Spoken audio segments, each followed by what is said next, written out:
Hi everybody, big welcome to the session. क्या बात है। पहली बात तो आज स्पेशल सेशन है because here we gonna learn about a Japanese study hack. मतलब कई सारे हैक्स है उसमें। अ जापानीज स्टडी हैक, इसका मतलब क्या है? इसका मतलब ये है कि कई कबार आपको ऐसा फील होता होगा कि नहीं यार, बस हो चुका, अब नहीं करनी पढ़ाई। क्यों नहीं करनी पढ़ाई? अरे भाई, मेरा मन भर गया है, मतलब पढ़ाई से मेरा मन बिल्कुल हट सा चुका है और अब पढ़ने का मन नहीं कर रहा है। मैं हताशा से बैठ चुका हूँ और मैं खुद को नहीं जान पा रहा हूँ और बस मैं हताशा को जान रहा हूँ। तो बच्चों, अगर ऐसी कभी सिचुएशन में आप फंस जाते हो, जो कि हर इंसान के साथ होता है, मतलब आपके साथ भी होता है, मेरे साथ भी होता है और हर किसी के साथ भी होता है।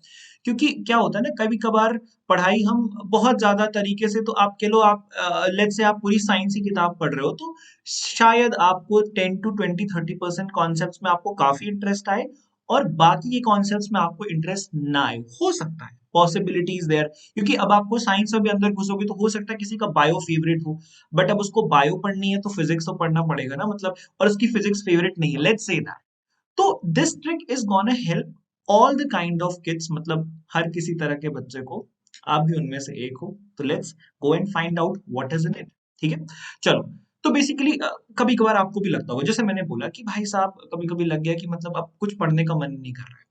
और ये कोविड टाइम में तो स्पेशली बच्चों को हुआ है, ना सिर्फ बच्चों को, हर किसी को। जैसे जैसे मैं तो पढ़ाता हूँ, तो चलो ठीक है, मुझे तो पढ़ाने से बिल्कुल बहुत ज्यादा प्यार है, इश्क है। तो अब वो इश्क तो अलग कैटेगरी में चला जाता है, बट अगर मुझे किसी चीज से ज्यादा प्यार नहीं है बट वो मेरे को करना जरूरी है, लेकिन मैं कर नहीं पा रहा हूँ, इसका मतलब है कुछ ना कुछ तो टेक्निक लगानी पड़ेगी, वरना एंड रिजल्ट शायद अच्छा ना हो। So this is one of those awesome tricks and we're going to discuss it in this today's session. So I hope all of you are doing good. I hope all of you are doing nice. Welcome to the session. My name is Deen Bandhu Pandey. I know you know me very well. और मैं काफी खुश भी हूँ क्योंकि इसमें काफी सारी चीजें हम ऐसे भी डिस्कस करने वाले हैं जो ना सिर्फ class 10th class 12th, but ऐसे हर किसी इंसान के लिए ये बहुत ही यूजफुल होने वाला है, जो भी कभी कभी ऐसा फील करते हैं कि नहीं बस अब नहीं करना भाई, हो गया। चलो, let's have a look on this. तो ये किसी के साथ भी होता है ना? तो सिंपल सी बात है, it happens with the best of us, even adults who have like spent whole of their life in building discipline. सबके साथ होता है। एक ब्रेक पॉइंट आता है, एक थ्रेशोल्ड पॉइंट आता है, जहां पे लाइक सबको ये लगता है कि नहीं, अब नहीं करना है, ठीक है। लेकिन हाँ, इसके लिए भी बहुत सारी चीजें होती हैं। इसका हमने प्रॉपर स्टडी किया है। जापानीज ये जो हैक है ना, इसमें प्रॉपर स्टडी के बाद ही कुछ बहुत अच्छी चीजें आपको सजेस्ट हुई हैं। तो मुझे लगता है आपको ये डेफिनेटली देखना चाहिए। So let's look at some hacks that can definitely help us. Let's go for it. पहली बात तो है माइंड मैपिंग। अब ये माइंड मैपिंग क्या होता है?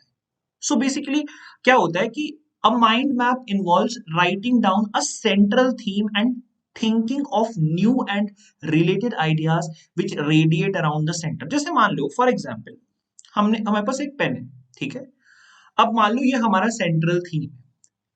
अब इसके बारे में हम थोड़े आइडियाज बनाएंगे, जैसे हो सकता है ये पेन लाइट पेन हो सकता है इस पेन में कैमरा फिट हो सकता है ये पेन इस स्क्रीन में भी काम कर जाए और व्हाइट बोर्ड में भी काम कर जाए।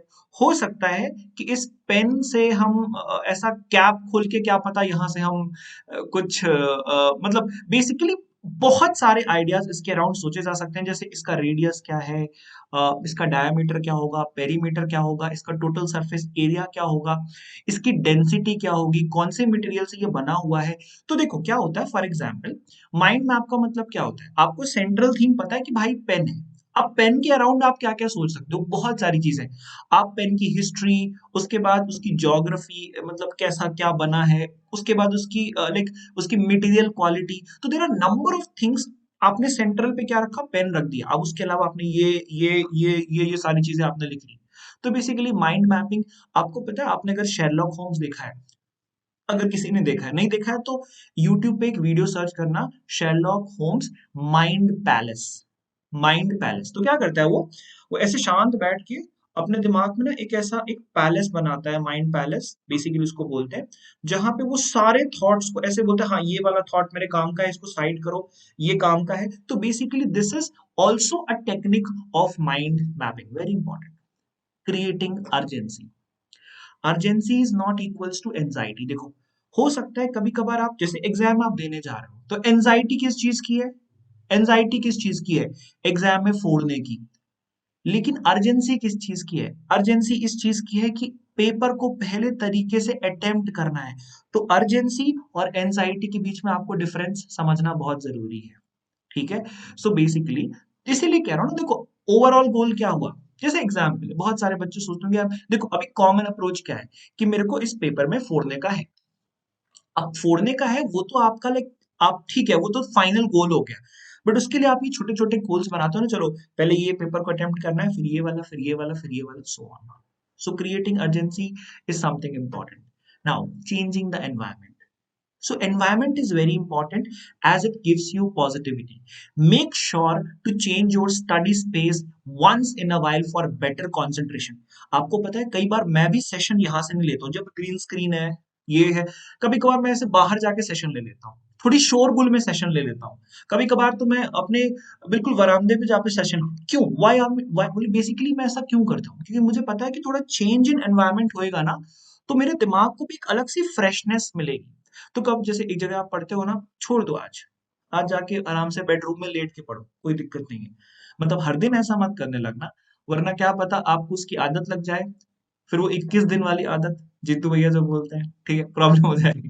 ठीक है, तो कोशिश करो कि कभी कभी अपना एनवायरनमेंट चेंज करो और उस तरह से भी आप पढ़ाई करने की कोशिश करो, पढ़ाई करो, कोई भी काम करो, नॉट जस्ट पढ़ाई। देखो जब हम बात करते हैं एक दूसरे से, जरूरी नहीं है कि आप सिर्फ पढ़ाई कर रहे हो, आप साथ में कुछ खेल भी रहे हो सकता है आप कोई दूसरे काम कर रहे हो, आप पेंटिंग कर रहे हो, आप किसी आर्ट में फोकस कर रहे हो, कुछ भी, whatever you are doing, this technique is gonna be helpful for anybody, for everybody. आप रील्स बना रहे हो तो भी, कुछ भी कर रहे हो आप, एनीथिंग। चलो, now create a system. So using a study time table, होता क्या है बच्चों, ये आपको विजुअलाइजेशन दे देता है कि भाई मेरे को इस टाइम पे ये करना है। तो आपके दिमाग में कहीं ना कहीं एक क्लॉक सेट हो जाता है कि नहीं यार इस टाइम पे ये करना है, अच्छा ठीक है। जैसे आप क्या करो, मुझे ना पहले एक बड़ी प्रॉब्लम होती थी, मैं ट्रेन में ना, जब मैं ट्रेन में जाता था ना, मैं सो के नहीं उठ पाता था यार, मेरा स्टेशन निकल जाता था। तो मैंने सोचा, मैंने इसको एक दिन बैठ के सोचा कि यार ऐसा क्यों होता है, क्यों मैं ट्रेन में अगर सोता हूँ तो सोता रह जाता हूँ, मेरा स्टेशन निकल जाता है, मुझे अगले स्टेशन में उतरना पड़ता है। ऐसा इसलिए होता था, मतलब बेसिकली मैंने बाद में इसको अंडरस्टैंड किया। ऐसा इसलिए हो सकता है बिकॉज मेरे दिमाग में एक क्लॉक मैंने फिट नहीं करी है। मैं बस जाता था ट्रेन में, सो जाता था, बस सोचता भी नहीं था कि नहीं मुझे इस टाइम पे जगना है, इस टाइम पे बेसिकली मुझे इस टाइम पे जगना ही जगना है। बिकॉज अगर आप ऐसा दिमाग पे क्लॉक बनाओगे ना, तो आपको दिमाग दिमाग है ना वो हमेशा जागता रहता है, वो आपको हेल्प करेगा, पिंग करेगा, पोक करेगा कि ओए जग जा, अब आ गया टाइम, आ गया तेरा स्टेशन आ गया है। ठीक है, सो रिमेम्बर दैट। चलो, सो डोंट ओवर एक्सपेक्ट। देखो बहुत गंदी बात होती है कि आप ओवर एक्सपेक्ट खुद से करने लगते हो। जैसे क्या होता है कि कभी कभार बच्चा बोलता है कि यार हम फोड़ देंगे, हम तोड़ देंगे। अरे फोड़ना तोड़ना तो that's a next level thing, but उसके पहले आपकी प्रिपरेशन लेवल कैसी है उसको भी थोड़ा आपको प्रैक्टिकली, इसको बोलते हैं प्रैक्टिकल अप्रोच रखना। देखो आपको पता है कि फाइनल गोल तो चलो मुझे वहां रीच करना है, बट उसके लिए आप जो छोटे छोटे स्टेप्स लेते हो ना, उसमें आपको ओवर एक्सपेक्टेशन नहीं करनी चाहिए। तो इट इज वेरी इंपॉर्टेंट, और इसको याद रखो, reboot your self. Phone reboot करते हो तो खुद को भी रिबूट करना सीखो, मशीन से भी कुछ लर्न करो बच्चों। ठीक है, एडिक्वेट रेस्ट इज एसेंशियल। कोई अगर 3 घंटे की स्लीप ले रहा है, 4 घंटे की नहीं, बहुत कम है, 7 to 6 hours sleep is very important. Naps छोटे छोटे लो ताकि आपको बहुत ज्यादा फायदे हो किसी भी चीज को लेके। तो ये कोई भी है, आप पता है क्रिकेटर्स होते हैं, आपको लगता है सारा दिन वो क्रिकेट खेलते होंगे, नहीं यार, वो प्रॉपर अपना उनका एक हाइजीन होता है, एक टाइम टेबल होता है जो वो फॉलो करते हैं, और आई थिंक वही उनकी हेल्प करता है for a long term growth of those people, चाहे वो किसी भी फील्ड से हो, लाइक कहीं से भी हो, कुछ भी कर रहे हो। बस, lots of love to all the people, keep going, keep growing everybody. Thank you so much. I hope you found this video helpful. You can forward this video to your friends as well. Lots of love to all the people. Bye bye, take care, but do share, do like, do subscribe, because the informations I tried to convey to you were very useful for me. मैंने खुद realise किया, ये मेरा खुद का experience था, आप ये कह सकते हो। Thank you so much, lots of love, bye bye and take care.